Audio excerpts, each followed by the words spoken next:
Hello everybody, welcome to part 12 of our e-commerce website building lesson series. This one we're continuing our cart display. So here in part 11, when I uploaded the video, Maniac of Web brings up a good point. Will the price be changing when the quantity is increased? Like example, if the quantity is 1, the price is $4.99, but when the quantity is increased to 2, it will show the price as $9.98. And you can do that very simply. Let's open up that cart.php. That section of code where it's rendering the cart output. Right below the while loop, you can simply, let's take this price variable, price equal to this price, whatever the price is for that item, times, you put the star symbol, the asterisk, times each item quantity. So that's very simple to do there. And that'll make you a little math equation that'll say if the price is $4.99, the quantity happens to be 2, it'll make it $9.98. The price will be $9.98 for that cart item. Let's press Ctrl S to save it and FTP it up and see what happens. I'm going to put the black hat in my cart. I'm going to go back to home, put the black jeans in. So I'm going to add the black hat again. It should be quantity 2, item price $9.98. So let's go ahead and add it again. And there you go. Item quantity 2, item price $9.98. And actually, you should have been able to figure that out on your own because of all the in-depth explaining we've been doing about what variables you have at your disposal to work with. So you have the quantity variable right there. And in PHP, you can do subtraction, addition, multiplication. The asterisk symbol, the star symbol here, is simply multiplication. So you take the price for that item out of the database, times it by the quantity, and you'll have your total price for that one item, no matter how much the quantity is for that item in the cart. Okay, now I'm going to go into design view, and I'm going to just put in a cart, static representation of the cart, the way I want it to be designed. Okay, so here is the cart output variable. So right under that, I have a break tag under that. So the line under that, I'm going to put in a table. Insert table. I want it to be, let's just say 2 rows and I don't know, 6 columns. I don't know if that'll be enough, but we'll try it out. We'll try it like that. And so I'm going to put the various titles for each product's details here, and then we'll have a dynamic rendering of each product and its actual details in this dynamic row that will be here. But for now, I'm just going to statically design it, just like you would statically design anything else directly on the page here. And then we'll resume the video because I don't want to sit here just tweaking the design of the cart in design view when anybody could do that really. Any monkey with Dreamweaver can design their cart in design view here. But making it dynamic will be where we pick up. Okay, so you see what I've got here is a table with my 6 columns, 2 rows. I gave it a cell padding of 6, border of 1, and that's it. It's got 100% width set on that table. And I adjusted these cells to be sized just like I need to, just by visually dragging them around. So what we want to do is make this table row in the code view, that table row right here, dynamic, to where each product in the cart will render out its own little table row. Make good sense? Sure does. Let's go. So let's try something here. Let's highlight that table row. And right here where it says TR to the TR, put that into a code comment. Comment it out so it doesn't render. And then right here, let's put that cart output variable.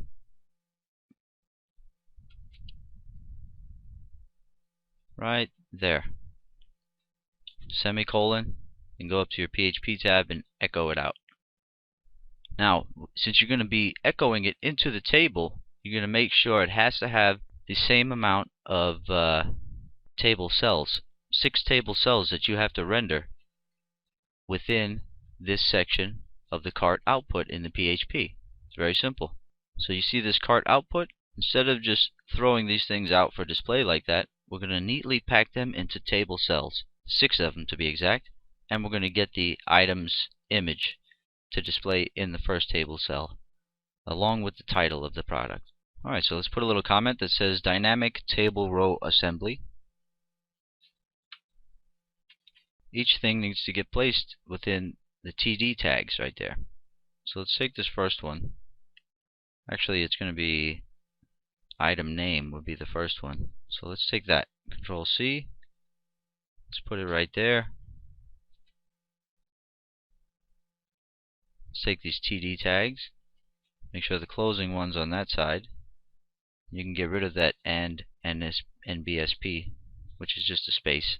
So this is how you want it to look. You want to have your opening TD tag here, and then the variables, whatever you want to be inside of that TD tag, in between them, and then close it up with the closing TD tag. So the product name will be there, and we'll also put the product image. But first, let's make sure this all works and renders out to the table. Let's change all of these up. So this one we don't need, and we know the next one we want description. So let's make sure in this while loop that we get the details. Let's make sure this says details and details. So we're accessing the details from the MySQL query for that item. We can put that right here. Details. That's going to be the second table cell in that row. Now let's make sure we have 6 altogether. 4, 5, 6. So the next one, so we had details, and these you can actually just get rid of all these when we're done. These 4 lines. The price is going to be, where was that? Unit price is in the third one. So we're going to have to change this price to price total, because we're going to have the unit price in the third cell right here. This is going to be price, and that's going to be the unit price will be $4.99 for all my products. And then you want to have the total price, which was after quantity. So we know we can get the quantity variable here. Pop it right into place right there. And then we need the total. So we can take price total variable and put it here.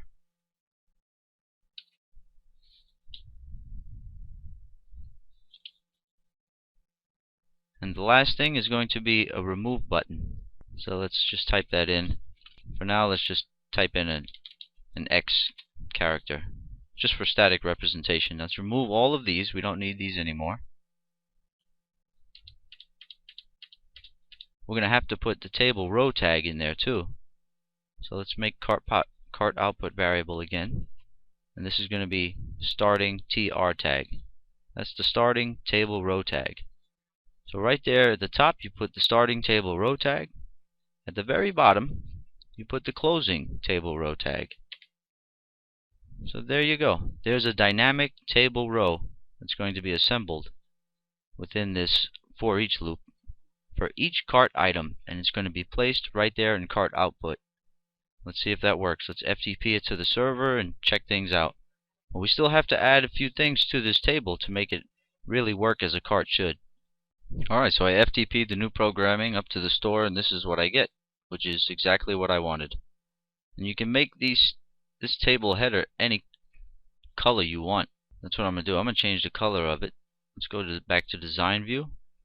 And instead of white, you can see I have mine set as all background of white for those table cells. I'm going to change those to maybe some blue color, light blue. There we go. And I'm going to make all that text bold. Control S, FTP it, and there you go. So you have little headings up there that describe what all the information is inside. Now let's work on getting this image for Black Hat to show. And we also want to make this a link to the actual store product, so they can go and view that product in depth if they're not sure what they had put in their cart. So we'll make that a link to the product, and we'll also put the product image there. And so let's go into the code view, the cart output, and right here where they have the product name, Let's put a break tag right there so the product name will be on top, and then pop in this code. Now what we can do here is encapsulate these with single quotes, this whole string. That way we can leave all the double quotes in there for all of the HTML attributes of that tag, and they'll still render incorrectly. But where you want the variables to come in is right here where I have these X's. So this has to be, you can see I have the width set to 40 and the height set to 52 for all my product images. So they'll be nice and small in the cart. So item ID, I can grab that variable right there and pop that right here by putting a single quote, space, period, space, the variable, space, period, space, single quote. That will allow that variable to render in this location here. Since our string is encapsulated by single quotes, we have to break the string using single quotes, then add the variable, and then resume the string. And here in the alt, you just want to have the product name, I guess.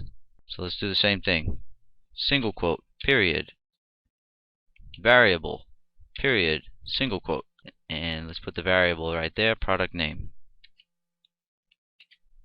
So you see how that works? You don't really need the spaces in between your period there, but I like to put the spaces because it really lets me know what I'm doing there, and it gives me a better visual representation of what's going on. And I know it's a little tricky because there's two different ways you can render variables. You can render them in double quotes or single quotes, but you just have to make sure that your quoting, the way you're using your quotes, is correct to let the variables display. Okay, so that should give me the image right under the name. Yeah, let me just show you the other way to do it. I'm going to remove those single quotes and periods that we put in to make the variable display within the string that's encapsulated by single quotes. And we'll have it, if we use double quotes here, so watch, I'm going to use double quote and double quote. This might be a little easier for some of you guys. Anywhere in your string where you have double quotes, you can see it breaks it. So what you have to do is escape all double quotes in the string by putting the backslash. So you see there? I'm just putting the backslash between all double quotes in that string. Now I don't have to do anything, just put in the variable and it will display in the string there. So let's test that out. Save. And the reason why I took the extra time to show you both methods there is because I know a lot of people run into trouble when they're trying to quote and escape things within a PHP rendering string. Okay, so you see what I've got there, and I have to go into the HTML section and make sure right here we're not echoing the cart output up top anymore. We just have it down there where it should be for the dynamic table row. Now, if I look at my cart, that's exactly what it should look like. And you can align all of these things, vertically align them to the top if you want. I'm just going to leave it as it is. Now I'm going to make a link, like I said, to the actual product on the site. Now, if you want your link to be around the product title, just go ahead and highlight all this right there. So right there around the product name, we're going to throw in a link. OK. You can see that we have to escape that double quote and that double quote mark. And that's it. Now we can put the actual href to the product. Product.php ID is equal to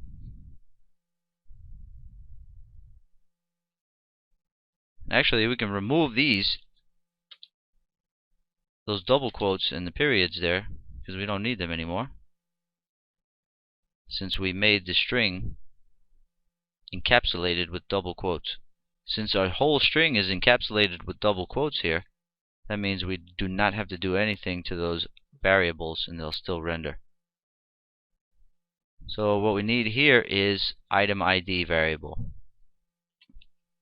Product.php question mark ID equals item ID. Let's FTP that up. Your cart. Okay, so now you can see I have links. Let's click that and see if it goes. Perfect. Let's go back to my cart. Let's click this one. Perfect. Go back to my cart. I'm good to go. Alright, now when we pick up in part 13, we're going to add the last few essential things that the cart needs, like changing the quantity within the cart interface here, and the remove link.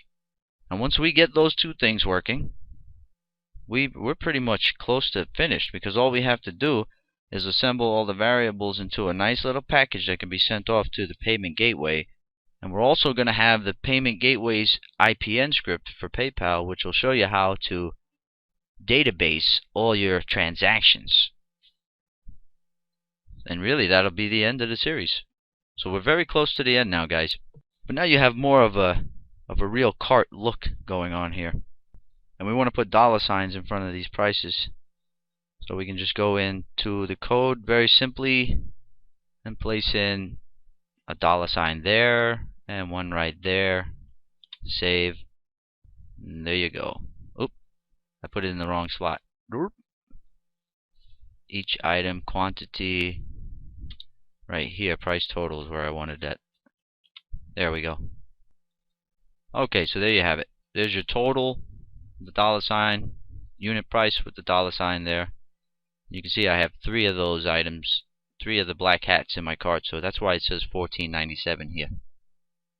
And the cart total, we'll show you how to get the cart total in the next lesson, where we'll be showing you how to up the quantity or decrease the quantity. Show you how to let the person change the quantity here and remove the item. We'll also show the cart total, and we'll get into discussions about the payment gateways.